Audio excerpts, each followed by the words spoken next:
I'm going to invite Hein de Haas and Joely Mbundu to come and sit on stage with me. And I'm briefly going to introduce the both of you. Hein de Haas is a sociologist and geographer. He is currently Professor of Sociology at the Amsterdam Institute for Social Research. And his research focuses on long-term trends, causes and impacts of international migration in origin and destination societies. And in 2023, his book, How Migration Really Works, a factual guide to the most divisive issue in politics, was published. And he talks about 22 myths of migration that we need to understand and that needs to change in order for us to understand human mobility. And we're not going to dive into all 22 of them, but I hope we can address quite a few of them. Joely Mbundu is a Belgian actress who became known by her main role in the film by the Dardenne brothers, Tori and Lokita is the name of the film, which won a special prize in honor of the Cannes 57th anniversary. And in 2023, well, we just saw it, you played a role in The Green Border. Thank you both very much for being here. Hein, I want to start with you, because you had not seen the movie till a couple of hours ago. You do huge work on migration, but then it's always, I think, mostly about statistics. How is it to see this film for you? Well, I also go to the field and that's I go true, to I know. But of course, to see this from this close, no, I don't see that normally. So No. I think it is incredibly important. And particularly because it's really difficult to make a proper documentary about these things, because authorities don't want us to see these things. So I think this sort of form of art is a great way to express what it means. What I quite find powerful is that it also looks at the issue from different angles. For instance, also showing how difficult it is for border guards. Mm-hmm. In the United States, I've spoken to border guards who had to separate families under the Trump presidency, and then you realize these are just normal people, often from quite poor families that do a job. We're also fathers and mothers and are confronted doing that work. So you could say that politicians, who we rightly criticize for these kind of policies, pushbacks, not just happening in the Polish-Belarusian border, but all across the Mediterranean, are outsourcing that work also to workers who are the border guards. And there's often also this dichotomous view, you know, the border guard versus the migrant, the good versus the bad. Mm-hmm. But in many ways, you could say that the border guards are also victims because they have to do the dirty job, basically. Mm-hmm. And politicians push people to do these jobs. Of course, you have more responsibility as well as a border guard, and I think that was also shown in the film very powerful, and how that also creates some. Of course, for many reasons, the suffering of the refugees is centerpiece, and for a good reason. What this really does to human beings, and the dehumanization is so clear. But I think that it shows the whole complexity of the different actors, and I think this is what makes the movie powerful. It's not just a story of bad versus good. No. Joely, for you, can you take us back to when you first read the script? So when I first received the script, I was still in Belgium, mm-hmm. and the script was written in Polish, so it was then translated to French for me, or I think even to English. Mm-hmm. And at first I didn't really understand anything, because the translation was directly made, and so I was like, wow, this is intense, and I was trying to dive into it, which was actually quite easy because it was very well written. But at the same time, I think it was one of the first scripts that I read where I couldn't really imagine how it was going to be portrayed, mm-hmm. but I was like only looking forward to it and the proof, because I accepted and I play in the movie. and so, yeah, but I was really like just impressed by how they wanted to like portray the movie after reading it. And even while shooting the movie, I was still discovering certain aspects. For example, the fact that the movie was going to be in black and white. I didn't even knew it when I was reading the script. And so I was like, at each day on set, I was like, wow, okay, oh, wow. was like, oh, wow. So I was really like impressed the whole time. I was still discovering things and learning things, not only about the subject, but also about how she wanted to portray it, and even watching the movie, how she did it in 4 phases, so 4 point of views, was really just, I think, immaculate. And for you to know that this was all based on real stories, real testimonies, but does that change the way I act? Yes, or I think in my acting as an actress, it doesn't change anything, because even fictional characters, I tend to always consider them being beings, actually, and to portray them as best as I can, and to consider them, and not to only like fake it and try to act, but really just to be. And especially for stories and movies where I portray a real human being, or where I represent a real human being, I think there's still an extra feeling of trying to honor the person and or the soul of the person. So I think, yeah, there's the little a little like pressure or something like that, but I think it doesn't really change whether it's a fictional or a real character. I was wondering for the both of you, because what we spoke about also in dealing with this matter as a sort of a surgeon, so you keep in a way your distance also, not getting into it too much. Is that something that you do as well, Hein? That you sort of try not to get the personal stories too much to you?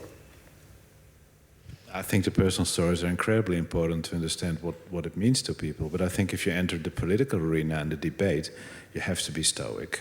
Yes? Yes. Why? Because the politicians that invent those policies, they portray bully behavior, basically. If you're in a debate and you want to confront it with the facts. Because, you know, this word migration crisis, everybody assumes there is a migration crisis. That's a political crisis. Refugee numbers are not as high as people think. On the longer term, they haven't increased. In fact, in the late 1940s, which was the time when the Refugee Convention was created, in the aftermath of the Second World War, the absolute number of refugees in the world was way higher than now on a much smaller world population. Let's not forget that. And refugees all around the world is 0.3% of the world population. Well, that goes up and down a little bit, and if you live near to a country where a war breaks out, like Ukraine, you've got in a particular region, Europe, an increase in refugees. But even in Europe, it's not that unprecedented. So politicians have constructed this image that Europe is besieged by a wave of people coming in, fleeing war, climate change, inequality, and it ties into this very stereotypical image of the rest of the world. Let's say of Africa or the Middle East. And they're all coming in big masses. And everybody has constructed this image. It doesn't actually square with evidence. So now people have the idea that through images, what's happening on the Polish border, what's happening on the Mediterranean border, that this is all about illegal migration or regular migration, people crossing borders. Well, there is a certain percentage of migrants in Europe, but it's not as big as people think. And so I think it is really important to, in a way, if you discuss these things with those politicians, in a way to dismantle the whole idea that we have a migration crisis in terms of Europe being invaded. Because that has always been the justification under those policies. And this is how Europe is going towards its moral bankruptcy, by lowering those fundamental norms where a value community like the European Union should be standing for. And the only way to totally control your border is construct a totalitarian regime. Yes. And that's the path we're coming from, right? Anyway, I don't know whether that's a good answer to your question. No, absolutely. But I think if you enter a debate, you should understand how we're being manipulated. What I find very interesting what you say, and I think you were also here present in the Bali one day during an election debate where we invited you to be someone who was sort of ringing a bell every time something unfactual was being said. And you had to do that, well, a little more often than I think is good. But how... maybe it's a big question, and it's also two questions in one. But how did the facts disappear from the public debate regarding this topic, and how do you get them back? By stepping beyond this pro-anti frame, which is so stupid about migration. Migration is there, has always been there. We know that.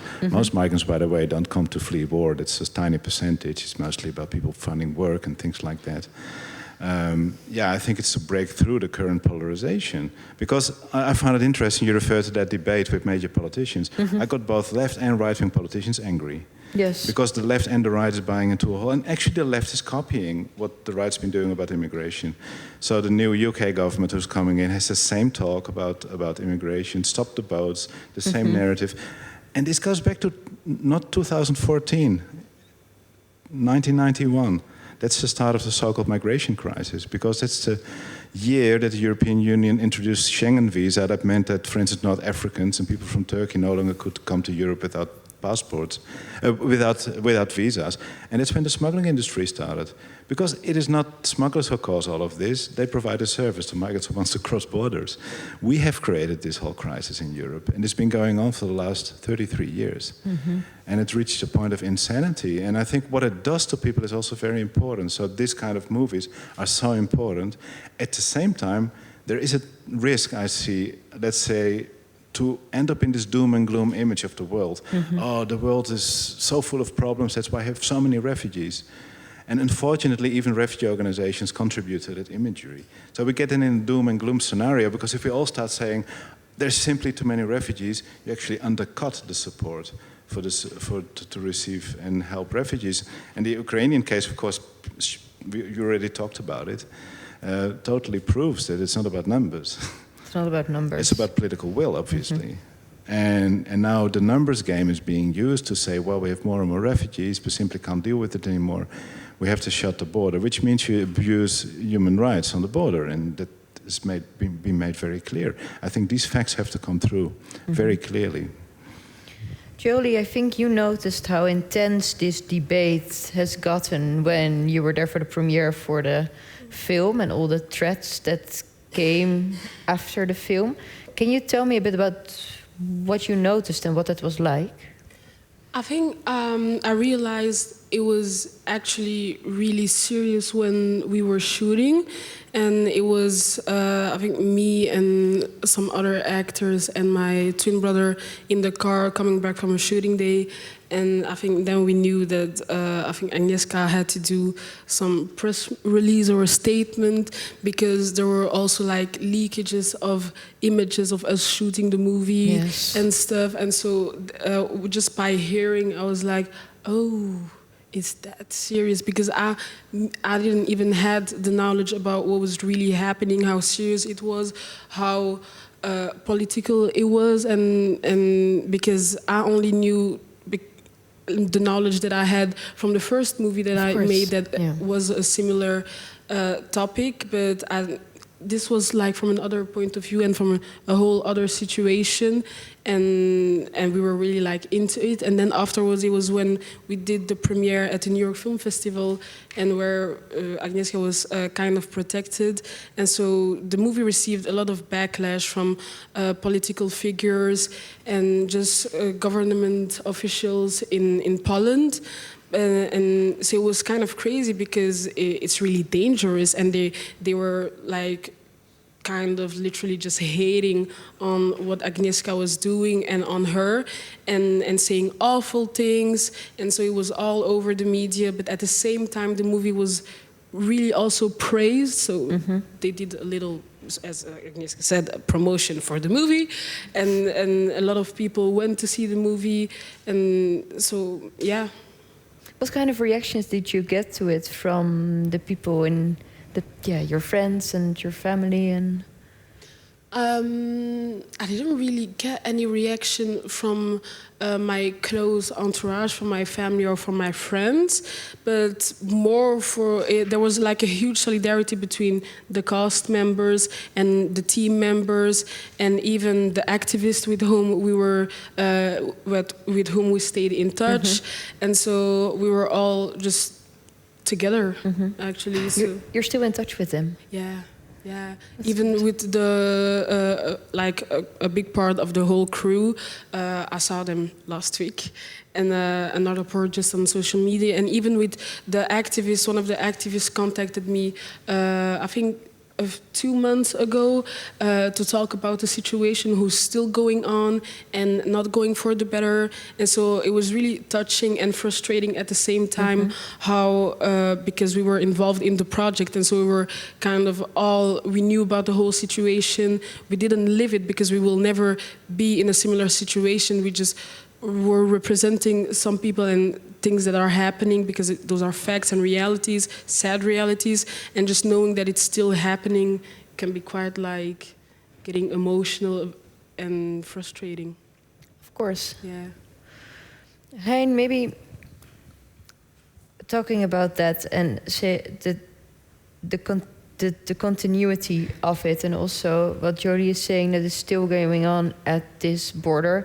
When there's a scene in the film where the woman from Afghanistan, she knows very well that this moment she crosses the border, she has to say, I want asylum. And they also come with the forms, which is beautiful and also heartbreaking, I think.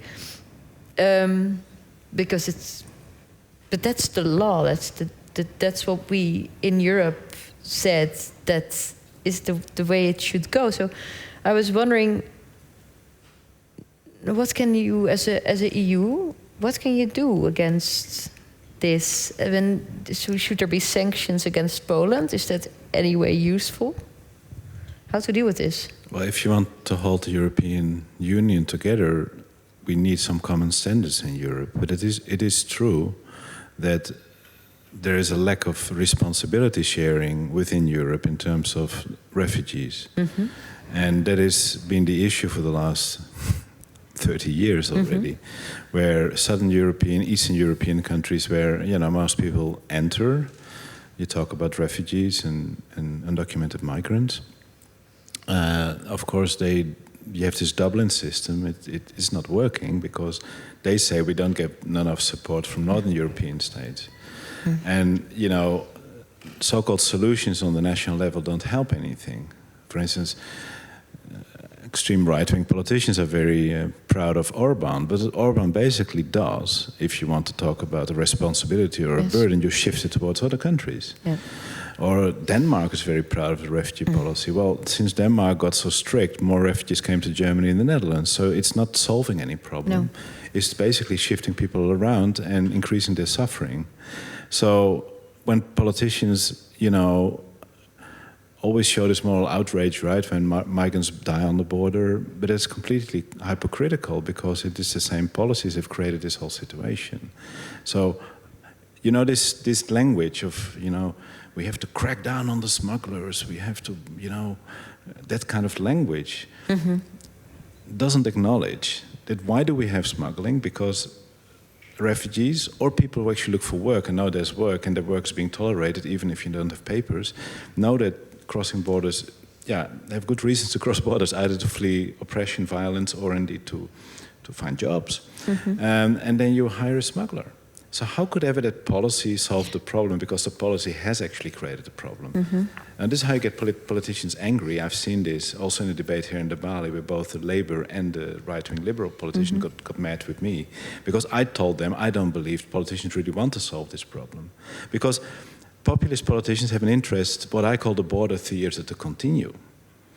If there's no overcrowded asylum seekers, if there's no suffering on the border, because that imagery helps to sustain this image of there's simply too much poverty and misery in the world, we simply cannot deal with it, we have to close the border.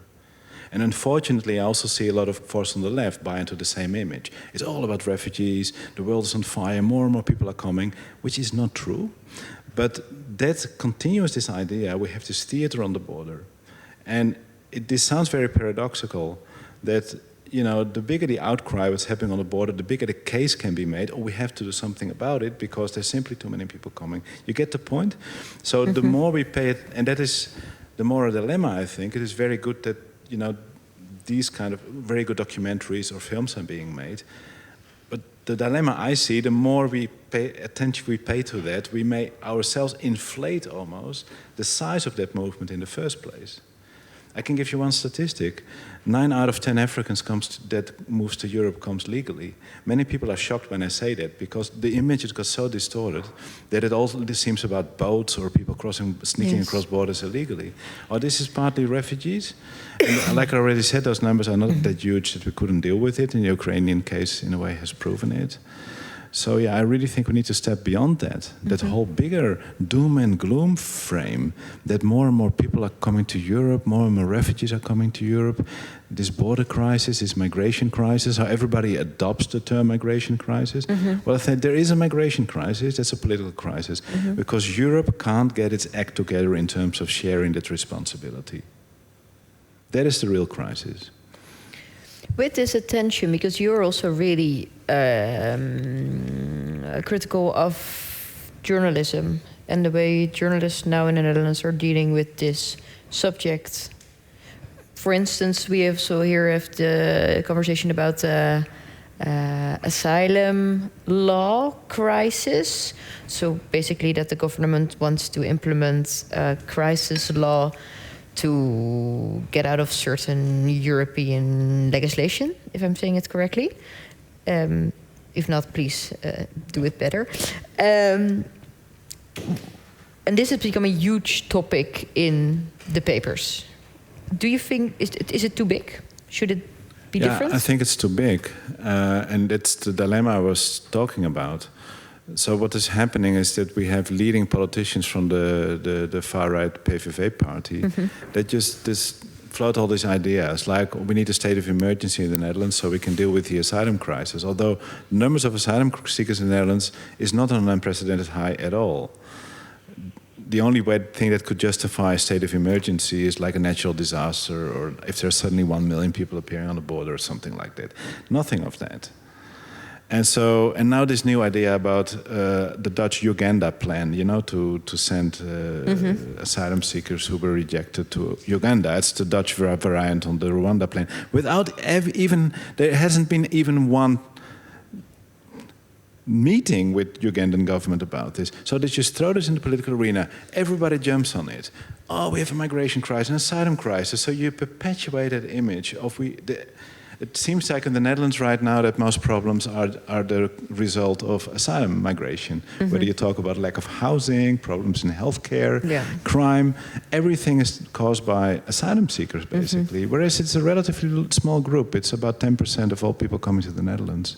Yeah. We could easily deal with that. And the same for Europe in a bigger scale. So this is a crisis that's being created by politicians. And Agnieszka Holland also said that rightly that it's this fear, and I don't think it is a coincidence that since the fall of the Berlin Wall, because before the Berlin Wall the main dynamics were the Cold War, right? The scaremongering, the fear of nuclear war, the so-called communist enemy and the other, I'm sure, the capitalist enemy on the other side.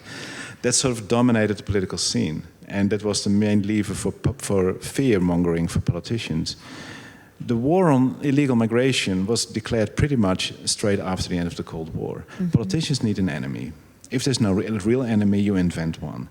And this big enemy that's being invented is the migration thing. So migration becomes this ultimate problem we're facing, totally inflating the size of migration and, of course, the impacts of migration. So it's a huge problem, but I also think that we are so much part of that frame of migration as a problem to be fixed. Although it cannot be fixed, it's there, we have to deal with it. And that is a reality that politicians are not willing to face, but I also think indeed the whole media circus, particularly on television, is just feeding that animal, that beast, all the time. By taking too seriously all those proposals of which we already know they're bound to fail. What is this like in Belgium? Would you say it's the same? Immigration? The way the political debate is now really only focused on it. I think I felt that it was more current. For example, when I did the last movie with the brothers Dardenne, who's talking about a similar subject about immigration, but I think, yeah, in Belgium it's also like a very common subject, a very common problem, but not only in Belgium, I think everywhere. We can even talk about like Italy or Spain, and but I felt it more like, for example, 1 year ago. But for example, even if you go to Brussels and you go to the North Station, you'll just see it. They don't have to talk about it. You just have to see it just in front of you, that there's a certain situation, and that people just don't do anything about it. Yeah. Maybe for you both, last question before I'm turning to the audience. Hein, you also propose that there is a different narrative and a different story that we need if we want to move out of it. So what, in a short, if you look at the future to get out, what can we as Europe do? To deal with this? No, maybe not to escape, well, to escape this story, because you do propose that there's a different way in which we can deal and speak about migration in your book. Yeah, we should stop talking in doom and gloom terms about migration. That is actually something that the left and the right have in common, interestingly enough. Their so-called solutions are different. So this goes beyond this movie, but more the general theme of the external border of the European Union. So there is this image that's now being created, that we talked about, that Europe is being besieged by a mounting wave of illegal migration, basically, or refugees, and this is all because of poverty, inequality, better infrastructure, climate change, wars, violence. So we create this image of doom and gloom around Europe. I'm not denying the fact that there are some horrible wars going on, but unfortunately that's not something new.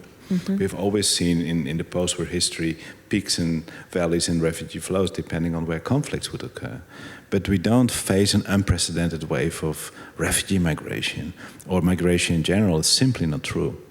And you see both the left and the right bought into this narrative. Now, in the left you hear different solutions like, we need to decrease poverty and inequality in the world, then we have less of those people coming here. On the right, it's even more border closures, perhaps, although the left also has a lot of similar proposals. But anyway, the underlying image is a very negative one. Of migration as a problem we need to fix. We need to fix development problems so people wouldn't migrate. We need to not have violence so people wouldn't migrate, although we just know that most people migrate because they can find better work and circumstances. And it's not the poorest to migrate, it's actually people from middle-income countries, because migration is an investment. And the biggest victims of climate change and other things to come are the people who can't move in the first place. So all these images of the waves to come, you find it on both sides of the spectrum. We need to go beyond that. And that is not a pro-migration narrative, because that's also problematic. We really have to try to understand migration as it is. And it is a horrible cliche, migration is of all times. But I think we need to take it really seriously in the terms of people have always migrated, people will always migrate. What politicians do is selling illusions, a lot of wishful thinking, and if there's problems, they look away, they don't solve problems. So I think what we need is a new generation of leaders, opinion leaders, intellectuals, journalists, and politicians who understand that this same old story may attract 20-30% of the vote, but many people are highly uncomfortable with a narrative where politicians no longer dare to show empathy with migrants, no longer dare to tell a story about migration that is neither totally positive, neither totally negative, but doesn't use migration as a scaremongering instrument. Because even climate activists do that. When they say, well, if we don't address climate change, hundreds of millions of people will come to Europe, which is a factual error. It doesn't work that way. But you see it on all sides of the spectrum. So we need to get rid of migration as this ultimate fear-mongering instrument. We need to understand migration as it is, as part of who we've always been. And that doesn't mean you can't do anything about it, but it means you accept it. And as long as we create an illusion, you can totally seal off the European external border, it's not going to work. So we need a new story about migration. Some people have valid concerns about immigration, I understand that. If you live in a neighborhood where lots of migrants concentrate and you don't see many economic benefits of migration, people have good reasons to ask, what's in it for me? It doesn't mean that immigration has caused all these problems, but it's just some people benefited more from it than others. That's something else to be acknowledged. But for refugees, it's clearly a lack of solidarity. Yeah. So if European nations got their act together and do some level of responsibility sharing, for instance, I talked not about burden sharing, but responsibility sharing, it's also the language you use, it is a problem. If suddenly 100,000 people arrive at the border, for those border communities, of course. But then you need solidarity within countries and between countries, and that solidarity is lacking in Europe, and that is why we have had this crisis for the last 30 years. There's one more thing I want to ask to you to elaborate on, because there's of course the politicians, there's the border villages, there's the refugees, but then migration also has become like a huge industry, right? In what sense? For people who work at Frontex, for instance, there's a lot of money to be made also in migration. You could say there, if you're an organization like Frontex, you have a certain interest in this idea of Europe as being invaded. Mm-hmm. And if you look at some of the maps Frontex produces, just go to the website, you see these huge red arrows pointing to Europe. So it creates, again, this image of the whole world is coming to Europe. Those maps are not innocent, but unfortunately, also the UN Refugee Organization is exaggerating the increase in migration. Mm-hmm. Because they have been adding numbers to figures they wouldn't add in the past, particularly people displaced within countries. So you see the graph totally getting out of control. And when UNHCR is putting another press statement out, the number of refugees is higher than ever. It was only 20 million 10 years ago, it's now 120 million. I don't think they do themselves a service. No. They think they're going to attract funding, but I think you reinforce this image of, oh my goodness, it's simply too many people. And then you feed that beast. There's political narratives that say, we can no longer deal with it. We have to push them back. It's really depressing that everyone working in it gains from a false narrative. Yeah. And that I think needs to be broken. And so we need a lot of smart journalists and a new generation of courageous politicians. Because opinion polls actually don't show that more and more people turn against immigration. Most of good opinion research shows that people have quite nuanced opinions about migration. Mm-hmm. People may be worried about things happening for good reasons. If you watch a movie like this, or if migrants getting exploited in the labor market, there's a lot of suffering going on. There's also some problems in some neighborhoods with big concentration of migrants without many prospects. Segregation is real. But most people also understand that migrants do useful work that other people wouldn't do, and that refugees deserve safety. The large majority of people supports that. Another encouraging fact is that in countries and regions where people have experiences with migrants, the opinion actually becomes more moderate and positive rather than negative. So it's particularly if you don't know migrants and you only see, or you listen to politicians, or you watch images of boats, you get this idea of Europe being besieged. Mm-hmm. But if you actually live with them, your opinion changes. Yeah. That is hopeful. I'm happy that you bring this into that's not all a very quite depressing conversation. I'm going to see if there's anyone who wants to ask something in the audience. Yes. I think I will need to borrow this from you. Thank you. I'm coming all the way towards you, but I think I'm going to go because there's less people here. Thank you very much. Yes. Come fast, thank you. Thank you. Hi, I wanted to ask what's your kind of opinion and stance on the semantics that are surrounding migration? Because, for example, I had friends that literally stopped me from saying, oh, I'm an immigrant. They literally told me, you're an expat. That's such a big difference for them. And it made me laugh. It genuinely made me laugh. So I'm just wondering what is kind of like this PR war, I would call it, around this, and what are your opinions on this kind of like language surrounding immigration? Is that to me? Yes. Well, that's a huge question, eh? Well, it's definitely true. I mean, the expat example is a good one. Many of my students wouldn't see themselves as migrants initially, and think you're just a privileged bunch of students because, of course, you're a migrant. But it's become a class thing now. So if you're, like I said, lower class, and particularly if you're non-European, then you're a migrant. But if you're well off and earning a lot of money, you're an expat, right? And it reminds me of this irony of some of these videos that Europe is financing, produced by the International Organization for Migration, that they sort of air in countries like Senegal or Morocco or Guatemala or Turkey, that basically say, don't go, Europe is dangerous, you should stay home. And then they have a local artist singing that song who, him or herself, probably has a nice villa somewhere in France, you know. But that's an expat telling his fellow countrymen, you shouldn't go to Europe because it's so dangerous to cross a border. How condescending can it become? That we talk in this way about other people. Because what people don't realize, if they say, well, those people shouldn't be coming, is that they're themselves migrants often. Often it's migrants themselves who tell poor people not to migrate because you shouldn't be moving. So it is really problematic. And I think if you talk about immigration policy, yeah, in the past there were these whites-only type of immigration policies in like North America, New Zealand, Australia. We no longer have that. So if you're like, let's say, an engineer from India, you're very welcome too. So it's become a class thing. It's really about non-elite people from non-European countries who get disproportionately targeted and receive those labels, you know, you're the undesired migrant. And one thing we didn't talk about really, because of course this is predominantly about refugees, that non-refugees crossing borders are often also people, you know, we brand them like, you know, economic refugees or, you know, migrants, like you say, and they get this negative image. But complete denial in Europe that so many undocumented migrants are being exploited at labor markets, and governments don't do much about it. And last summer I was in Senegal and Morocco, and you talk to young people there, they all know this work.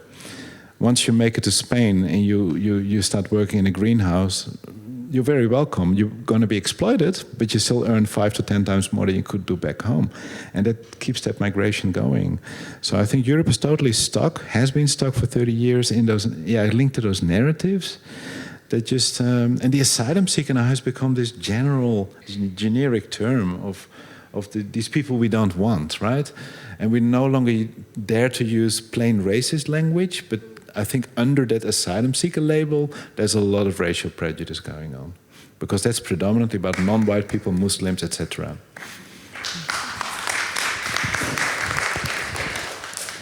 Maybe there's room for, yes, I'm coming towards you. Yeah, I was wondering, because you use a lot of data and stats to kind of prove like a lot of misconceptions about things happening, and I was wondering, do you also like include like grassroots-based data? Because here in the Netherlands, you notice like there's a lot of data literally here, and everyone is trying to grasp the data, but yet again they don't acknowledge it because it's like not scientific. So how do you, someone who does know that data is very valuable and important to move the narrative, how do you navigate in that space, knowing that there's a lot of factual data not being used yet? Yeah, I think much more of that kind of work needs to be done. I mean, what I find, besides my, let's say, statistical work, very important is going to places and going to borders and talking to people who want to cross borders and talking to border guards, because that's where I learn most, actually, to understand the data, to understand what's happening. But I think much more work can be done to, in a way, uncover, you know, knowledge, grassroots knowledge, grassroots narratives, and also, but it's very important also addressing the earlier question, how do we change it? I think facts are not enough. We need new stories, we need new ways to talk about migration, because we are storytellers. People don't understand things, don't remember things if it's not wrapped into a story. And there I think is a big task. How do you address, if people have fears about immigration, how do you respond to that? And that is tricky, but I think by connecting, let's say, of embedding facts into stories that connect to real experiences of people, I think it becomes much more powerful. I don't know whether that's a good answer, perhaps you can talk about it later, but I think much more work needs to be done. We need to use both data and stories, and I think that is a diverse set of stories. And it's one of the things I liked about the movie, because it showed actually different perspectives of different actors, and didn't necessarily put the border guard in the bad actor, but also in kind of way showed that those border guards themselves were a bit victims of the system. And I like that you overcome those dichotomies, because that's the polarization that is so harmful. So, for instance, this pro-anti frame, you know, that is so harmful, because how could you be in favor or against migration? It's like being against or in favor of the economy or the weather. I mean, it doesn't make sense, right? So that already shows it's the frame that's the problem, and connected to personal experiences from different angles without sort of succumbing to a simplistic, it's fantastic or it's all bad sort of thing. I think that's really what we need. And yeah, a variety of stories coming up from the grassroots, I think that's an excellent approach. Hello. I have another question for Professor Hein de Haas. So you talked a lot about sharing responsibility when it comes to the migration, well, this topic. Would you say that the European Migration Pact, that is, I think it's going to take place in 2026, would you say that it's a good attempt at sharing the responsibility, or should it be improved in some way? And if so, in what way? Thank you. Well, I think as long as European nations keep on talking, that's a good thing. That's how I see the value of the. I think migration pact is a bit of a misnomer. It's an asylum pact, but I think it's bound to fail, the current pact, because the pact that is to be introduced in 2026 is based on this presumption you can seal off the outer border of Europe, and there you can, let's more or less filter people in terms of are they likely to get asylum or not. And then the idea is that people who have a low chance get basically locked up in prison like camps on the European border. But the whole assumption is that you can control the total external border, and that is a complete illusion. So I think in that sense it's bound to fail, but I think it's on the other hand a good thing. So I don't want to be totally negative. I think it is a good thing as long as we talk about a common approach, and there have been also we have made some step forwards in the past as well. It's not only bad. So again, we also have to be careful not to go into a doom and gloom scenario. But I think the biggest risk, what I see in Europe, is that centrist parties are taking over the narratives of the extreme right. So I don't hear many refreshing stories coming from the center or the left at that moment. So I think that is a big problem. But yeah, it's still good to be talking. I mean, if that wouldn't happen, we would be in a much worse situation. Yeah. Thank you all very much. Joely, maybe a last question for you. Mm-hmm. What is next for you? Are you also already working on a new project? Well, I just finished shooting a movie. You know I with knew. who? But it's nice also. Technically confidential, guys. And I'm on camera. I think after The Green Border, I shot 3 movies. And there are 2 coming out next. One who is quite political, and another one less. And the one who's political was shot in Gabon, in Africa, and is a story, but also reality, about the Dr. Mukwege, who's a Congolese doctor who has studied in France, but then went back to Congo to repair the female bodies. At least that's how the book is called. Mm-hmm. But he does it literally because he's a doctor, and because there's a whole genocide going on there where women, and when I'm talking about women, we can go from 1 year old until the age a woman can be, who are being raped, sadly, and so he goes there and tries to handle the situation with the power he has, and that's through his hands, being a doctor. And he does that with another doctor called Guy Bernard Cadière, who's a Belgian doctor and who helps him with that. And so that's also a quite harsh movie that'll be on your screens really soon. And so the other movie is me just being a young girl, but also a really good movie. And so for the rest, I'm just I'm looking forward to what's next, and hoping that I'll be able to tell stories and represent stories like this one, who can raise awareness and make people have some empathy for each other, human beings, because sometimes we forget that at the end of the day, when we're all naked, we are all human beings, and that we should care for each other and have just a little bit more empathy and try to put ourselves in someone else's boots, just to try to understand their situation and yeah, accept the situation, because we cannot deny it, we cannot escape it. It's here, we have to face it, and yeah, movies like The Green Border are movies that just raises awareness, and I think that when you see such a movie, you can just, like, it's right in front of you, and so yeah. You can't escape that either. Yeah, you can't escape that either. I love it how you are working on the stories that Hein says we need, not only in politics but also as humans. Yeah. Thank you both very much for being here. Hopefully, if you have another question, we'll be at the bar. Hopefully see you there, and thank you. Wait! Yes. Oh.